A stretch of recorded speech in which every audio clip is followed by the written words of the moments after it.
Hello friend, welcome to my channel Aryan classes. ચલો ફરી એકવાર તમામનું હાર્દિક સ્વાગત કરું છું. ચલો આપણે આગળ સ્વાધ્યાયની અંદર 13.1ની અંદર આજે આ વિડીયોની અંદર દાખલા નંબર 2નો અભ્યાસ કરીશું. ઓકે, તમારું ચેપ્ટર નંબર 13 આંકડાશાસ્ત્ર. બીજું આંકડાશાસ્ત્ર ટોટલ 3 ભાગમાં ડિવાઈડ થયેલું છે: મધ્યક, મધ્યસ અને બહુલક. બીજું, મારી દૃષ્ટિએ કોઈ વિદ્યાર્થીને અગર ગણિતમાં પાસ થવું છે, ગણિતમાં પોલિયો ના થવા દેવો હોય ને, તો સૌથી પહેલાં તમારે આ ચેપ્ટર ક્લિયર કરવું પડે, કારણ બહુ સ્કોરિંગ ચેપ્ટર છે. તમે 2-3 ચેપ્ટર ભેગા કરો એના બરાબર તમારું આંકડાશાસ્ત્ર ચેપ્ટર થાય છે. એમ તો થોડા તૈયારી કરજો. બહુ ઇઝી ચેપ્ટર છે, બહુ આવડે એવું ચેપ્ટર છે, ખાલી થોડું ધ્યાન આપવાની જરૂર છે. એમ ચલો, સ્વાધ્યાય 13.1ની અંદર આજે આપણે આ વિડીયોની અંદર દાખલા નંબર 2નો અભ્યાસ કરીશું. એમ ધ્યાન આપજો. ચલો, રકમ રેડી કરીએ. આપણે શું કીધું છે દાખલા નંબર 2ની અંદર? ક્વેશ્ચન નંબર 2ની અંદર નીચેની માહિતી પરથી યોગ્ય રીતનો ઉપયોગ કરીને મધ્યક શોધો. બીજું, અહીંયા તમે જુઓ, આપણે અહીંયા કોઈ રીતનો ઉલ્લેખ નથી કર્યો. એવું કહે છે કે યોગ્ય રીતનો ઉપયોગ કરી મધ્યક શોધો.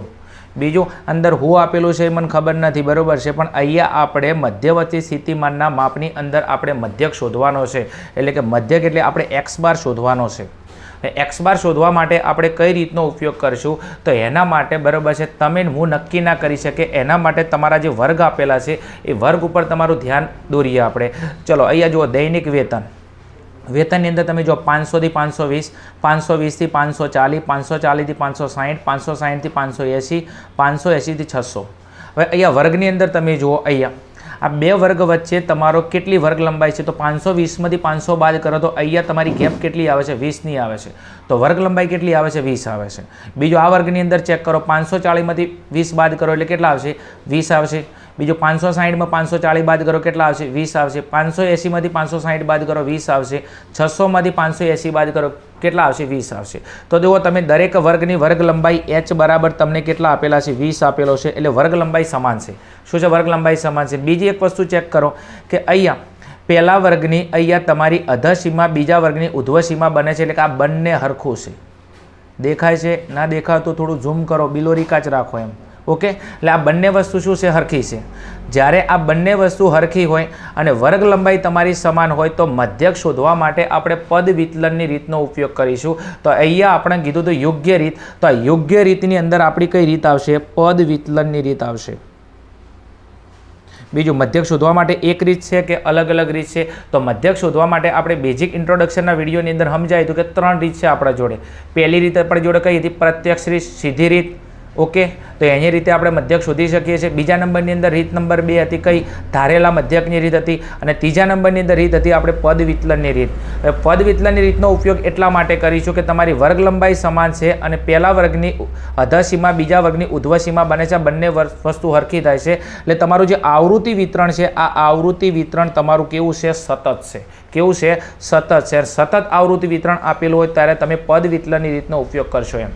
ચલો, બીજું તમને કારીગરોની સંખ્યા આપેલી છે, અહીંયા આપણે લખી દઈએ કારીગરોની સંખ્યાની અંદર એમ.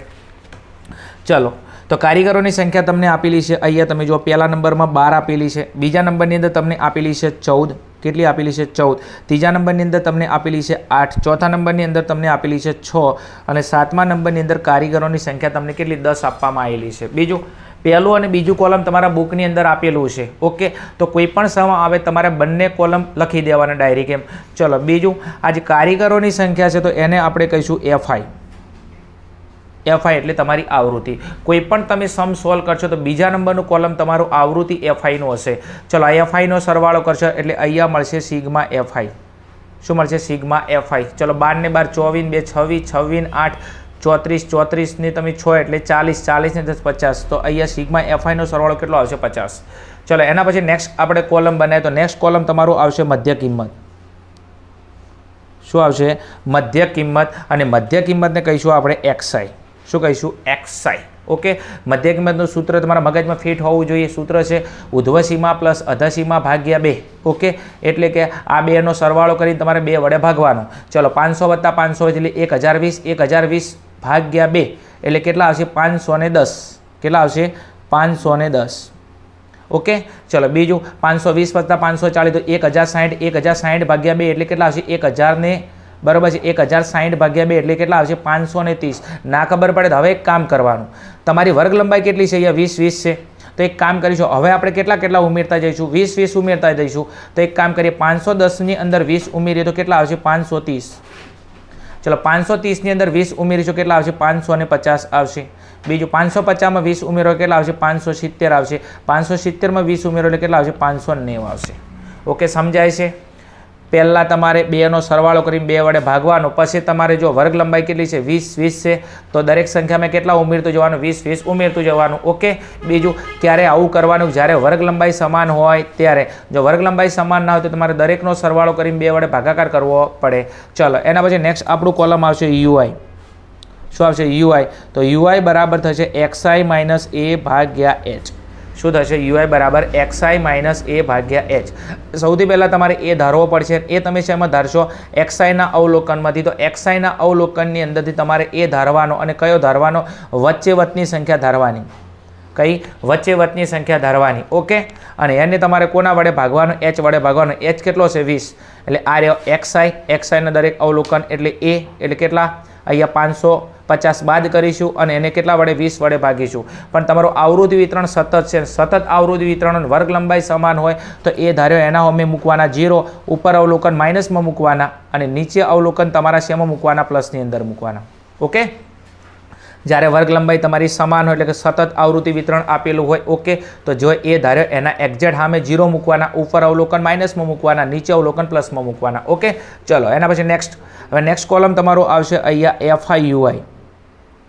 કયું આવશે, FI/UI. FI/UI એટલે FI અને UIનો ગુણાકાર કરવાનો છે. તો આ રહ્યો FI, આ રહ્યો UI, આ બંનેનો ગુણાકાર કરીશું આપણે. ચલો, 12 દુ 24 તો -24. ઓકે. ચલો, 14 એકા 14 તો -14. એના પછી અહીંયા 8 ગુણ્યા 0 એટલે અહીંયા 0, 6 એકા 6 અને 10 દુ 20. હવે એક કામ કરીએ, માઇનસવાળા અવલોકનનો સરવાળો કરી દઈએ, પ્લસવાળા અવલોકનનો સરવાળો કરીશું. તો માઇનસવાળા અવલોકનનો સરવાળો કરીશું તો અહીંયા 24 + 4 એટલે 28, 10 38 તો -38 આવશે. પ્લસના અવલોકનનો સરવાળો કરીશું તો 20 + 6 એટલે કેટલા આવશે, 26 આવશે. ઓકે. નવું કશું કર્યું નથી. માઇનસની અંદર 2 સંખ્યા છે, 24 અને 14, તો એનો સરવાળો આવશે -38, અને 20 અને 6 એનો સરવાળો આવશે 26. બીજું હવે આપણે જરૂર છે સિગ્મા FI/UIના સરવાળાની. તો સિગ્મા FI/UIનો સરવાળો આવશે, તમે 38માંથી 26 બાદ કરી નાખો. કેટલા?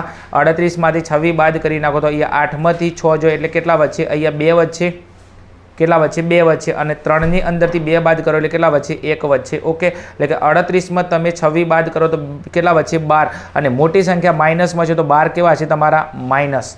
એટલે આ તમારો જે FI/UI કેટલો આવી ગયો, -12 આવી ગયો. હવે બીજું, દરેક કિંમત તમારી સામે આવી ગઈ છે. તો અહીંયા સૌથી પહેલાં h બરાબર કેટલા હતા, તો h બરાબર 20 હતા. ઓકે. એ તમારો ધારેલો મધ્ય કેટલો હતો, 550. તો અહીંયા લખી દઉં 550. એના પછી નેક્સ્ટ બરાબર છે સિગ્મા FI. તો સિગ્મા FI કેટલો હતો, અહીંયા 50 હતો. ઓકે. અને સિગ્મા આ FI/UI બરાબર છે, તો FI/UIનો સરવાળો કેટલો આવે છે, -12 આવે છે. ઓકે. હવે એક કામ કરી લઈએ, આપણે પદ વિચલનનું સૂત્ર મૂકી દઈશું એમ. તો સૂત્ર આપણે મૂકી દઈએ પદ વિચલનનું. તો પદ વિચલનનું બીજું શોધવાનું શું છે, મધ્યક. તો મધ્યક x બાર બરાબર, સૂત્ર શોધું પદ વિચલનનું, a પ્લસ સિગ્મા FI/UI ભાગ્યા સિગ્મા FI ગુણ્યા h. ઓકે. સૂત્ર તમને આવડતું હોવું જોઈએ. જો સૂત્ર નહીં આવડે તો પરીક્ષાની અંદર ઇઝી સમસ્યા તમે સોલ્વ નહીં કરી શકો એમ. ચલો, હવે એક કામ કરો, એ તમને કેટલો આપેલો છે, 550. તો એની કિંમત અહીંયા મૂકી દઈએ 550. ઓકે. ચલો, સિગ્મા FI/UI, તો સિગ્મા FI/UI કેટલો છે, -12. માઇનસ છે તો કૌંસમાં લખી દઈએ. સિગ્મા FI કેટલો છે, અહીંયા 50 આપેલો છે, અને ગુણ્યા h. h તમને કેટલો આપેલો છે, 20 આપેલો છે. ચલો, હવે કંઈ થાય એવું ખરું સાદુરૂપની અંદર? તો અહીંયા તમે જો આ 2 0 0 ઉડે છે અહીંથી. હવે નેક્સ્ટ, તો અહીંયા 550 એમના એમ, પ્લસ માઇનસ માઇનસ, સમજાય છે, પ્લસ માઇનસ માઇનસ, 12 દુ 24, 12 દુ 24, અને છેદમાં 5 એમના એમ. ઓકે. શું કર્યું મેં, તો 550 એમને એમ મૂકી દીધા, પ્લસ માઇનસ માઇનસ કર્યા. ઓકે. બીજું, અહીંયા આ બે વચ્ચે ગુણાકારનો સંબંધ છે, તો 12 દુ 24 અને છેદમાં 5. ઓકે. ચલો, હવે નેક્સ્ટ 550 એમને એમ મૂકી દઈશું આપણે. ચલો, 24ને કેટલા વડે ભાગીશું, 5 વડે, તો 24 ભાગ્યા 5. ઓકે. ચલો, 5નો ઘડિયો બોલો, 5 ચોક 20. ચલો, 24માંથી 20 બાદ કરું, કેટલા વચ્ચે, 4 વચ્ચે. ઓકે. બીજું અહીંયા ભાગ નહીં ચાલતો તો અહીંયા પોઈન્ટ મેલું, અહીંયા 0 મેલું, અહીંયા 5નો ઘડિયો બોલો, તો 5 × 8 = 40. કેટલા 5 × 8 = 0 0. ચલો તો જવાબ કેટલો આવ્યો 4.8. તમે 24/5 કરશો એટલે તમારો જવાબ આવશે 4.8. ચલો હવે આ 550ની અંદરથી 4.8 બાદ કરી નાખો તો અહીંયા 550 છે, એમાંથી 4.8 બાદ કરવાના છે. ઓકે, બીજું અહીંયા પોઈન્ટના નીચે પોઈન્ટ મૂકી દઈએ. ચલો ભાગાકાર શું કરવાની છે? બાદ બાકી કરવાની છે. ચલો 0માંથી 8 બાદ કરું, નહીં જોઈએ તો આની જોડે દસકો લઉં, 0 છે તો દસકો અહીંયા લઉં તો અહીંયા 4, અહીંયા 9, અહીંયા 10. ચલો 10માંથી 8 બાદ કરું, પોઈન્ટના નીચે પોઈન્ટ, 10માંથી 8 બાદ કરું કેટલા વચ્ચે? 2 વચ્ચે, અને 9માંથી 4 જો કેટલા વચ્ચે? 5 વચ્ચે. ઓકે, 4 ઉપરથી એમના એમ અને 5 ઉપરથી એમના એમ, તો કેટલા આવશે? 545.2. તમારો જવાબ આવશે 545.2. અને આ આવી જો આપણો શું x બાર, તો આપણો મધ્યક x બાર બરાબર 545.2. બીજું તમને કારીગરોની સંખ્યાનો મધ્યક માગ્યો હતો, તો હવે આપણે લખીશું તેથી કારીગરોની સંખ્યાનો મધ્યક 545.2 થશે. જો કેટલો ઇઝી સમ છે. આ ટાઈપના સમ પરીક્ષાની અંદર પૂછાય છે, પણ આપણે પ્રેક્ટિસ ના કરેલી હોય તો આવા હાથમાં આવેલા માર્ક્સ આપણે જવા દઈએ છીએ. ગણિત એક પ્રેક્ટિસનો વિષય, તમે પ્રેક્ટિસ કરજો, બહુ ઇઝી સમ છે. આપણે આખું ચેપ્ટર અપલોડ કરવાના છીએ. ઓકે, એક વિડીયો જોવાનું ચાલુ રાખજો. જે વિડીયોમાં જે નવીનતા આવે છે હું તમને કહેતો રહીશ એમ. ઓકે, સ્ક્રીનશોટ પાડો, તમે પાડી શકો છો અહીંયા. ચલો અહીંયા કોષ્ટક આપણું, કોષ્ટકની અંદર ખાસ બરોબર છે પહેલું બીજું કોલમ એમના એમ, ત્રીજા નંબરનું કોલમ મધ્ય કિંમત, ચોથા નંબરનું કોલમ યુઆઈ અને પાંચમા નંબર કોલમ આવશે એફઆઈ યુઆઈ. એના પછી નેક્સ્ટ આપણે કિંમત લખી દઈશું એમ. કિંમત લખ્યા બાદ આપણે એક્સ બાર શોધીશું ડાયરેક્ટ જ એમ. ચલો એના પછી નેક્સ્ટ સમની અંદર આપણે જઈશું સ્વાધ્યાય 13.1ની અંદર નેક્સ્ટ સમ. ચલો